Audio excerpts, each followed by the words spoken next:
Hi, today's video is going to be my yearly TBR for 2023. I like to make yearly TBR just to try to encourage myself to get to some either intimidating books or just books that have been on my TBR for a very long time and I haven't gotten to them yet, but I really want to. So that's this video. Like some people do like at 23 and 2023 or something like that, but that's just too many books for me to really like have like set in advance, because like I don't read like just for the amount of books that I read, that's too much for me. When I have a chance, at least finishing this TBR. So I've got 12 books, which is one a month, so that's should be doable, I think, I hope. I also got like I have them all a different genre, so like every month I can like put one book of these on my TBR no matter like what mood I'm in,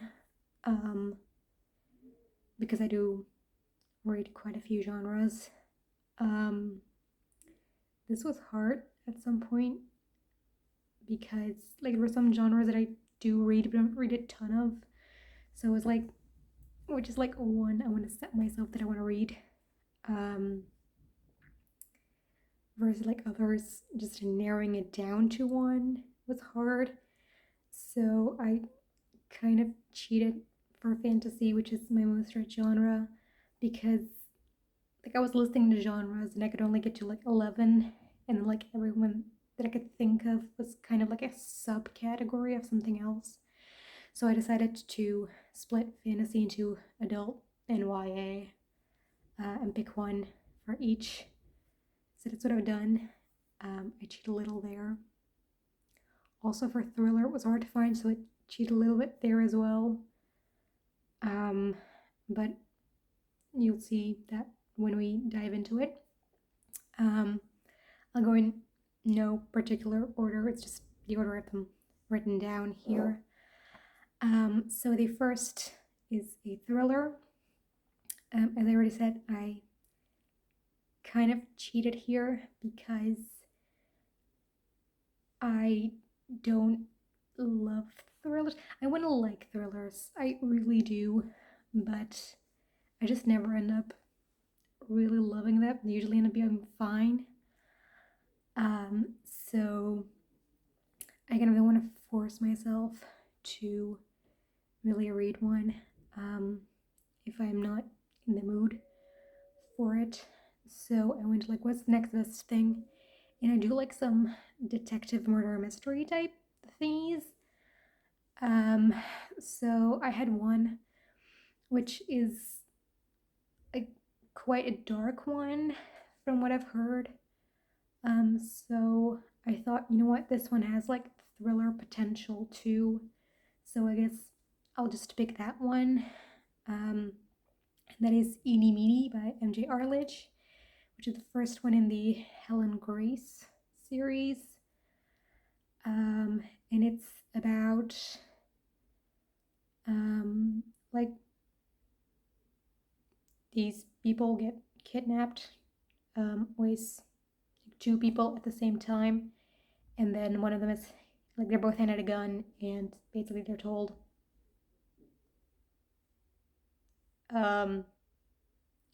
like you get to kill one another. Like one of them dies, one of them gets released afterwards. So like they basically have to, basically a Hunger Games type of thing. So then like one person kills the other, gets released, and then two other get kidnapped, and the thing continues. But this obviously makes that the survivors stay quiet because they don't want to admit that they have killed someone. But our detective tries to find them because they're the key to solving this case. I'm intrigued. And it's a long series as well, so if I like it, I have a lot of books to read. Next, I have the horror pick, which is going to be House of Leaves by Mark Z. Danielewski. This one is kind of intimidating because of like the different formatting and like the very nested storytelling. So from what I understand, it's like the inner story is like a haunted house something, but then there's like a documentary and then a paper written about that documentary and then something about that paper about the document. It's very like story within a story within a story within a story type of something, and the formatting is really weird. Like there are parts where I have to like hold the book upside down or read it in a mirror, or I don't know, like something was like only 2 words on a page or something, I don't know. So I heard good things. I'm intrigued. I want to try it. Next up, I have the 2 fantasy books. So first, for YA fantasy, I want to read 6 Crimson Cranes by Elisabeth Lim, which is retelling, like fairy tale retelling. The reason I want to read this one is because I own that book as a hardcover. It's one of the only hardcovers that I own, and I want to know if I have to buy the second book or not, because it's a hardcover, because it's more expensive.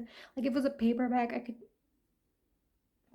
like I sometimes do, if I really think I will like the first one, I already sometimes buy the second one before having read the first one. Like with hardcovers, I always want to read the first one before I get the second one. So I want to get that done to know if I have to buy it or not before it is no longer available at the bookstore. So that one will probably be read pretty early on in the year. I hope I'll try to do that. I think that is also the only book on this list that I own. So interesting, to say the least. Then the adult fantasy, as I said, was very hard to narrow down because there are so many series I don't want to read. But then I thought they're like these bigger worlds that have like multiple series in them.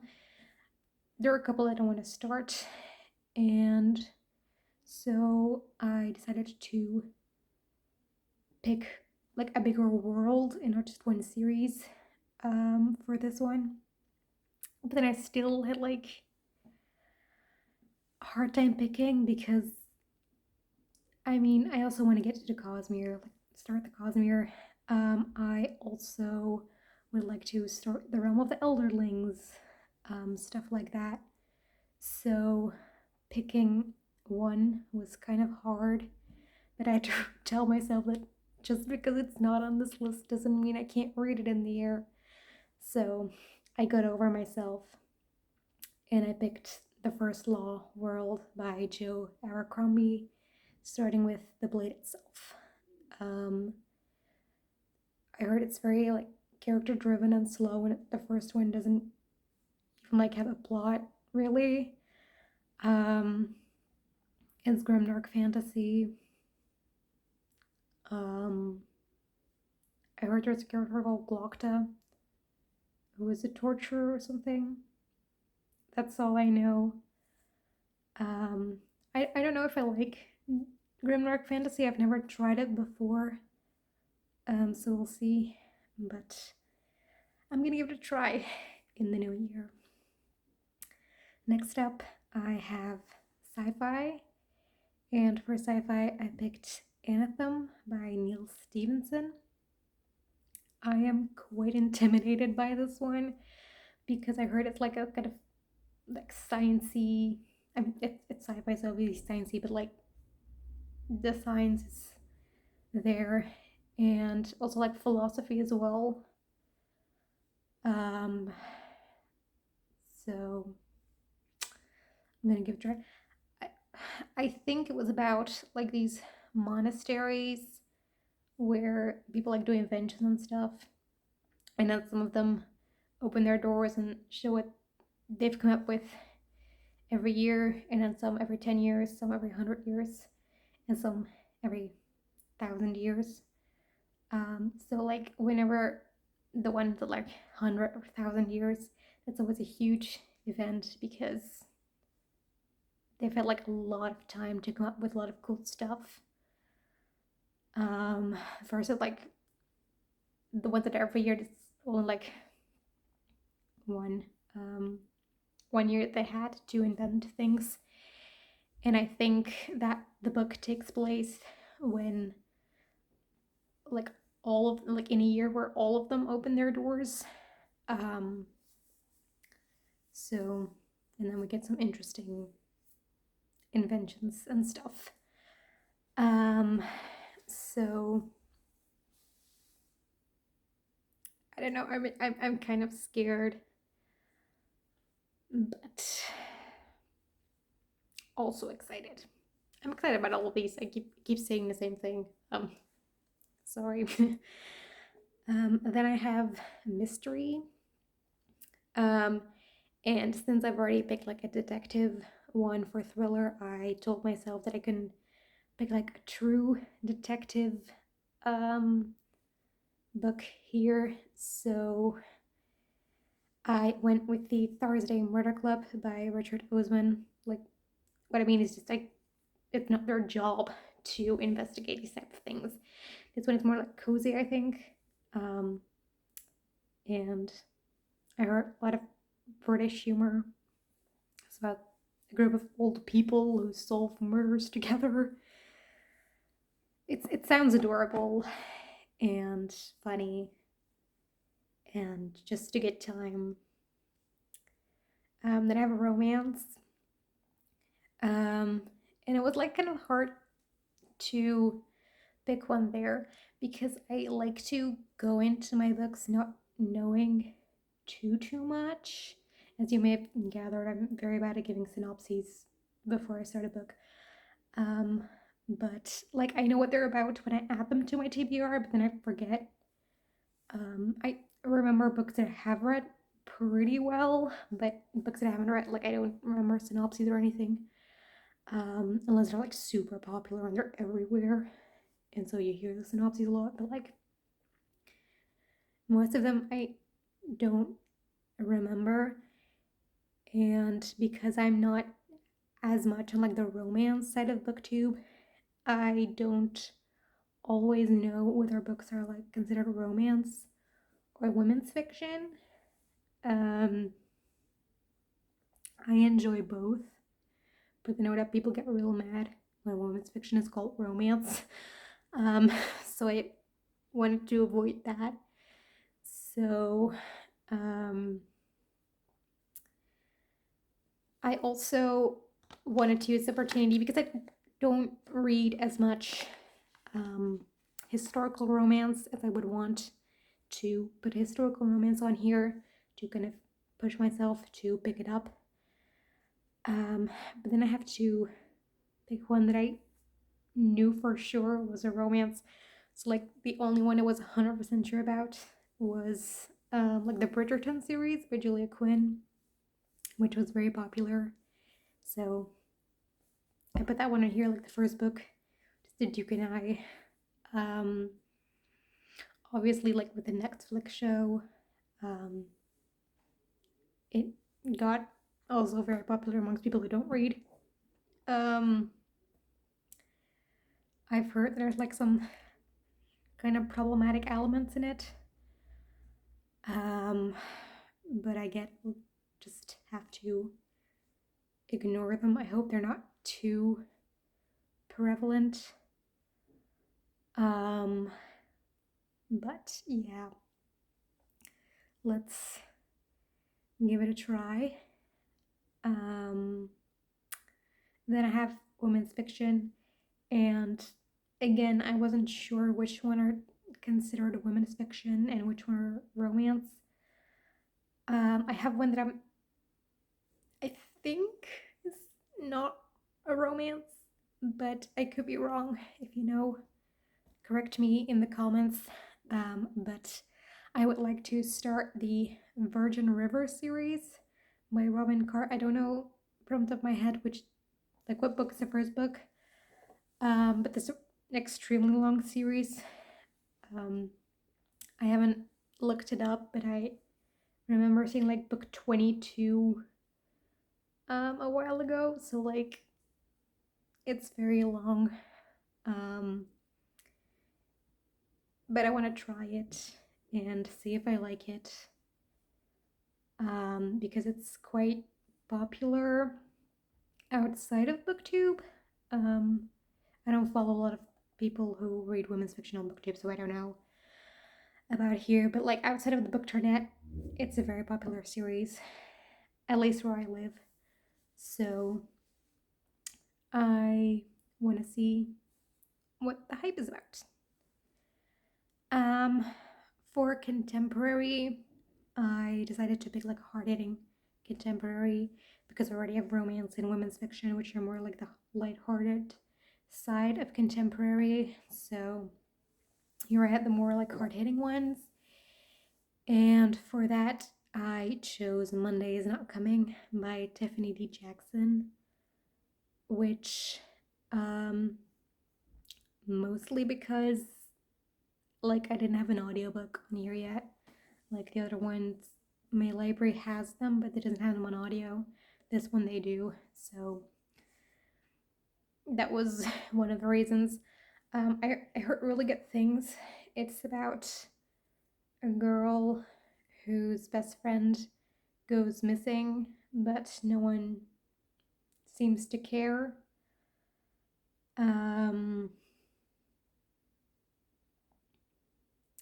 And I know it was banned this year. Maybe previous years as well, but I don't know about that.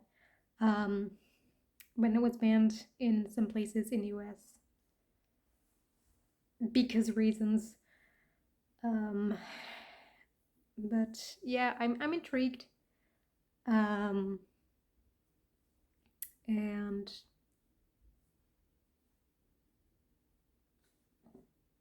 I don't know what I was going to say. I lost my train of thought. Then the last fiction category is historical fiction. And for that, I picked Gentleman in Moscow, which is like a Russian, like in Russia, obviously Moscow. I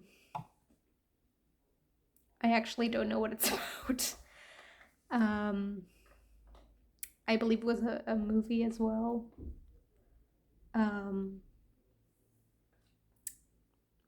This is how bad my memory is with books I haven't read yet. I truly can't remember what it's about. So sorry for that. It's by Amor Towles, I believe.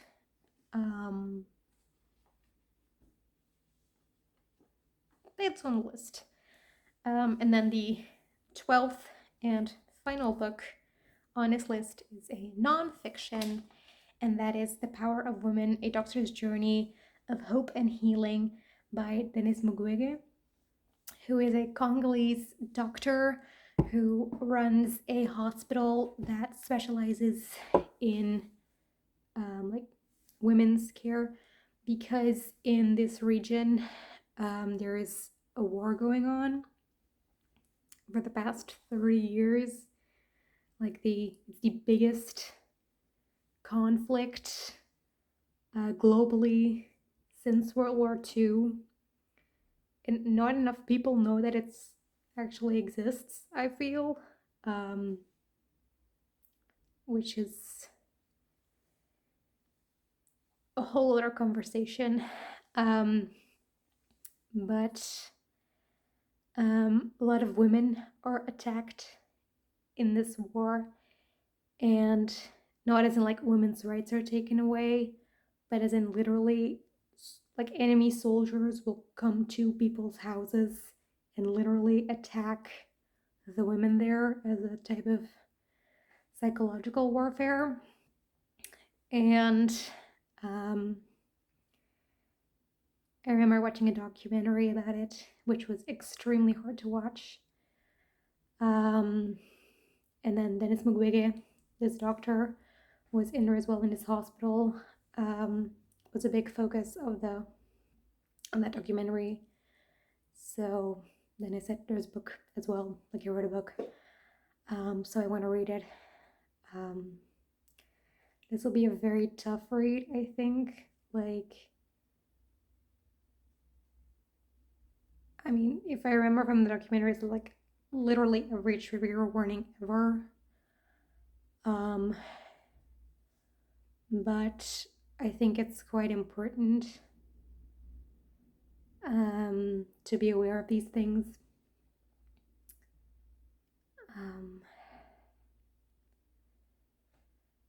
So I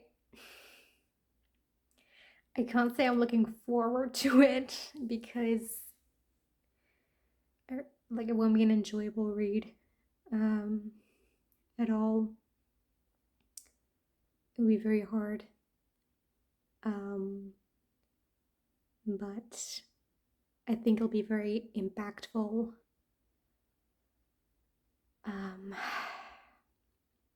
So yeah, that is the list of 12 books that I would like to read in the coming year.